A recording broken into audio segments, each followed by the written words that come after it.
Cześć, witam Cię serdecznie i zapraszam do odwiedzenia ze mną Kołobrzegu, miasta nadbałtyckiego u ujścia Parsenty. Kołobrzeg prawa miejskie uzyskał w 1255 roku, a samo miasto liczy sobie 44 000 mieszkańców. Pierwszym ważnym obiektem jest bazylika kontrakatedralna Niebowzięcia Najświętszej Marii Panny. Budowa rozpoczęła się prawdopodobnie na początku XIV wieku. Kościół został wzniesiony w stylu gotyckim, jest pięcionawowy i halowy. W XVI wieku świątynia przeszła na własność kościoła protestanckiego. W 1945 roku podczas działań wojennych w Kołobrzegu budowla została poważnie uszkodzona przez ostrzał artyleryjski. W 1957 roku przekazano świątynię katolikom i rozpoczęto odbudowę.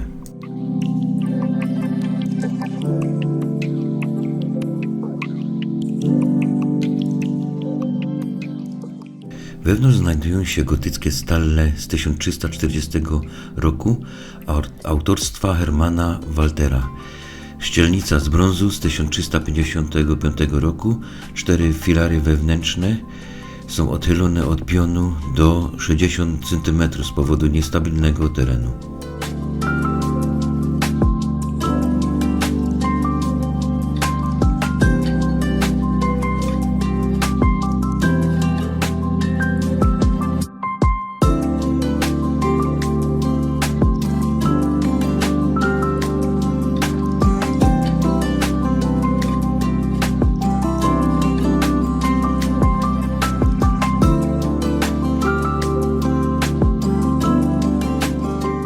W murach wieżowych można zauważyć kule armatnie, pamiątka po oblężeniach miasta XVII-XVIII wieku. Zmierzamy do kolejnego punktu, do ratusza w Kołobrzegu. Na miejscu obecnego ratusza wcześniej stał gotycki ratusz, którego pierwotna budowa prawdopodobnie sięga XIV wieku. Była siedzibą Rady Miejskiej Hanzeatyckiego miasta. W 1807 roku został zniszczony przez wojska napoleońskie. W latach 1829-1832 wzniesiono nowy budynek w stylu neogotyckim. Przed ratuszem kręci się kula. Nie jest ona zamocowana do żadnej osi, ona jest utrzymywana i podniesiona przez bardzo cienką warstwę podciśnień wody. Budynek ratusza łączy elementy średniowieczne z neogotycką budową XIX wieku, co czyni go ciekawym przykładem architektury przejściowej i adaptacji historycznej.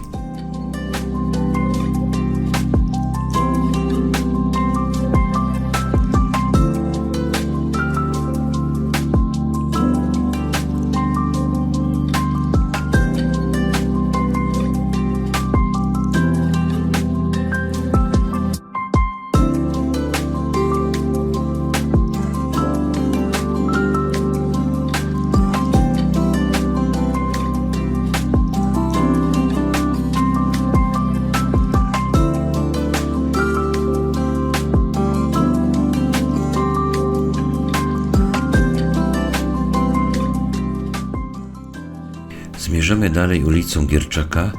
To była kiedyś główna ulica kupiecka średniowiecznego Kołobrzegu. Zmierzamy do kamienicy Szlifenów. Szlifenowie to był bardzo bogaty ród patrycjuszowski, kupcy i rajcy miejscy w XVI-XVII wieku. Kamienica mieszczańska kupiecka XIV wieku, jeden z najstarszych zachowanych domów w Polsce w takiej funkcji. Jest zbudowana z cegły gotyckiej, ma charakterystyczny gotycki szczyt schodkowy.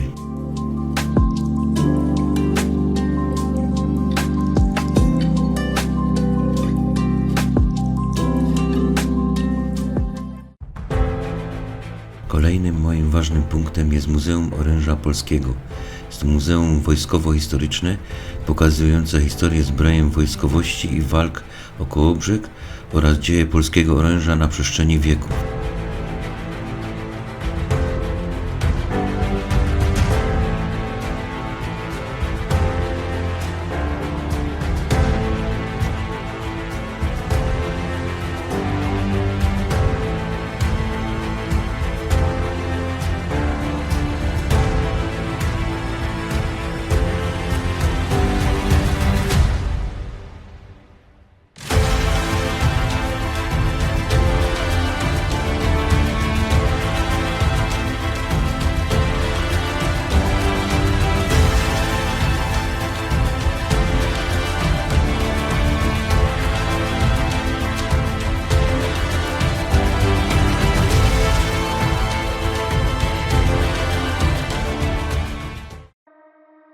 Neogotycki budynek Poczty Polskiej został wzniesiony w latach 1883-1884 jako obiekt Poczty Cesarskiej w ówczesnym niemieckim Kolbergu. Niesamowity w Kołobrzegu jest blindaż grabowy.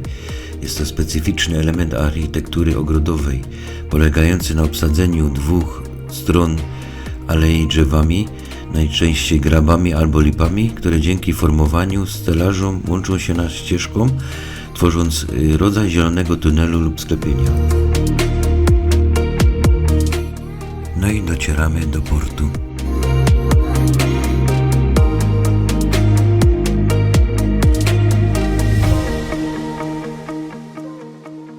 A w porcie latarnia morska wysokości około 26 metrów. Pierwsze światło nawigacyjne w Kołobrzegu zapalono już w 1666 roku, choć było to światło okazjonalne, gdy statek wychodził lub wpływał do portu. W XIX i początku XX wieku budowano kolejne wersje latarni, np. w roku 1909 powstała murowana wieża z gazowym światłem. W czasie działań wojennych w marcu 1945 roku obiekt został wysadzony przez niemieckich saperów. Po wojnie latarnia została odbudowana w nowej lokalizacji na ówczesnych fundamentach dawnego fortu Ujście przy ujściu rzeki Parsenta. W latach 1979-1981 przeprowadzono remont kapitalny. Z tarasu widokowego rozciąga się panorama na port, plażę i morze. Zasięg światła, jaki daje latarnia, wynosi około 16 mil morskich, to jest około 29 do 30 km.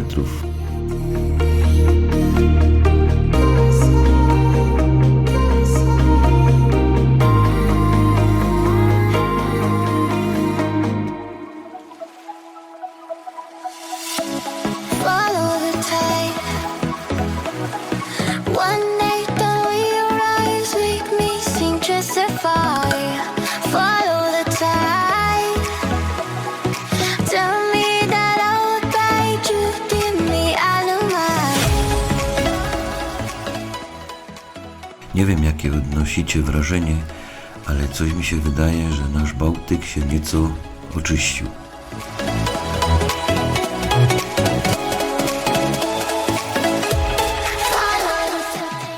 A na plaży pełen chill, rozkoszując się październikowym słoneczkiem.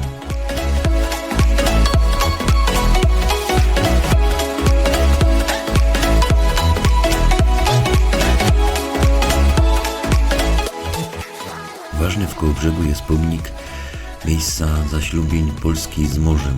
Pomnik upamiętnia uroczysty akt zaślubień Polski z morzem, który miał miejsce 18 marca 1945 roku, dniu zdobycia Kołobrzegu przez wojska polskie. Dochodzimy do charakterystycznego miejsca w Kołobrzegu, czyli do Mola.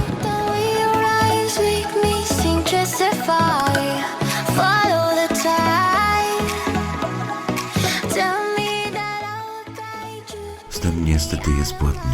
Długość mola to około 220 metrów i szerokość około 9 metrów.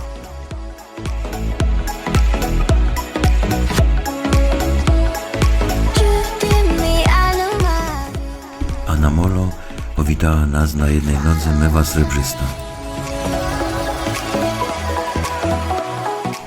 Pierwsze molo w Kołobrzegu powstało w 1881 roku. Była to konstrukcja drewniana o długości około 100 metrów.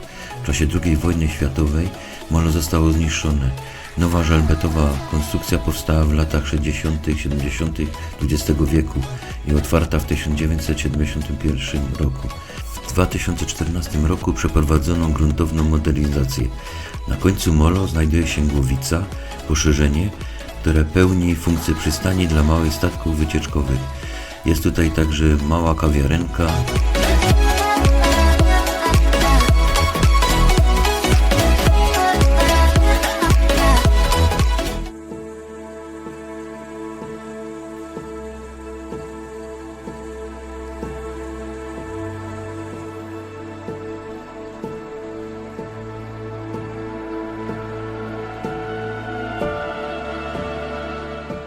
A zachód słońca z Molo wygląda tutaj oszałamiająco.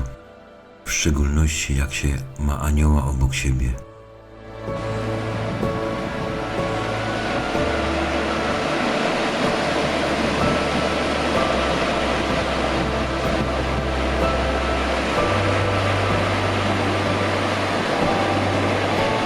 Jeśli Ci się podobało, to wiesz co zrobić.